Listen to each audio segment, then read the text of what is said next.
Kasus penganiayaan berujung pada kematian terjadi di Wonosobo.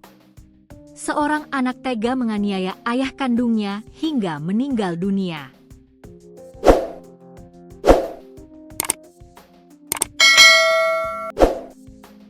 Pelaku bernama PM, 46, sementara korban yang tak lain ayah kandungnya sendiri bernama Tarsono, 69. Keduanya warga Kelurahan Sambek, Kecamatan Wonosobo, Kabupaten Wonosobo.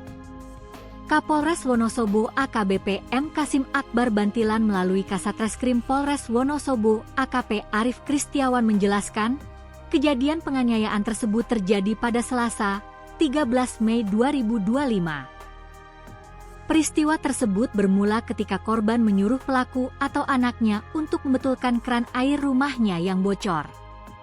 Akan tetapi anaknya menolak perintah tersebut sehingga terjadi cekcok atau adu mulut di antara keduanya.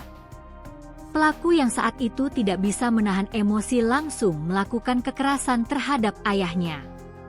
Korban ditendang pada tubuh bagian bawah perut, dibanting, dan dibenturkan ke tembok.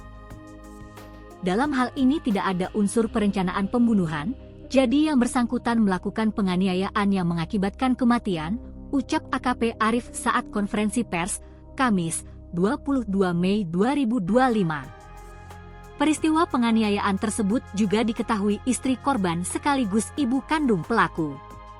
Selanjutnya keesokan harinya, pada hari Rabu, 14 Mei 2025, korban dan istrinya sempat menyampaikan kejadian tersebut kepada tetangganya.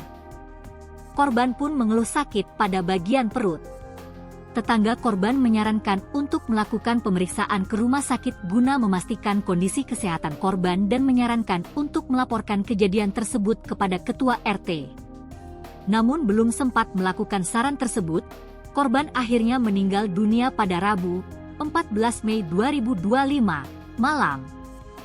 Penganiayaan yang dilakukan pelaku ini memang mengenai organ-organ vital korban, ditambah faktor usia, dan ada gangguan kesehatan juga jadi menyebabkan kematian korban, tambahnya.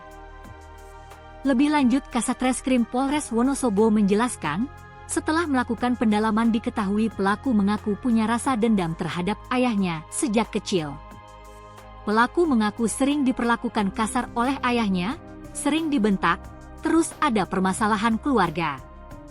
Permasalahan kecil itu akhirnya penumpuk, dan dendamnya terlampiaskan kemarin, jelasnya. Untuk mempertanggungjawabkan perbuatannya, pelaku dijerat pasal 44 ayat 3, Undang-Undang Nomor 23 Tahun 2004 tentang penghapusan kekerasan dalam rumah tangga atau pasal 351 ayat 3 KUHP.